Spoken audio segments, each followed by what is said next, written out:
ఒక అందమైన గ్రామంలో కిట్టు మరియు అతని ఫ్రెండ్ రాము ప్రతిరోజు సాహసంతో గడిపేవారు. ప్రతిరోజు పంట పొలాల్లో పరుగులు తీస్తూ ఆడుతూ పడుతూ గడిపేవారు. ఒకరోజు కిట్టు తల్లిదండ్రులు అతన్ని తాతగారి గ్రామానికి తీసుకెళ్లిపోతున్నారు అని మాట చెప్పారు. అతని గుండె విరిగిపోయింది. అతని నమ్మకమైన రామును గట్టిగా హగ్ చేసుకుని, కిట్టు, రాము, నన్ను మర్చిపోకే, నేను తిరిగి వస్తాను అన్నాడు. ప్రతిరోజూ రాము బస్ స్టాప్ వద్ద కిట్టు కోసం ఎదురు చూశాడు. వర్షం, వేడి లేదా తుఫాన్, అప్పుడు అతను ఎక్కడా మిస్ అవలేదు. కిట్టు సుదీర్ఘకాలం దూరంగా ఉన్న గ్రామంలో పెరిగిపోయాడు, చదువుల భారం మోస్తూ. కాని రాము ఎప్పుడూ అతని మనసులో ఉండేవాడు. అతను ఆలోచించాడు, రాము ఇంకా అతని కోసం ఎదురు చూస్తున్నాడో. చాలా రోజులు గడిచాయి. ఒక రోజు కిట్టు తన చిన్నపాటి గ్రామానికి తిరిగి వచ్చాడు. అతని గుండె వేగంగా కొట్టుతోంది. అతను చేరుకుంటే అక్కడే ఉన్నాడు రాము.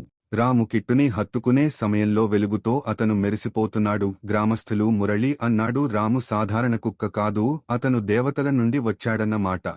కిట్టు రామును చివరిసారి పట్టుకున్నప్పుడు రాము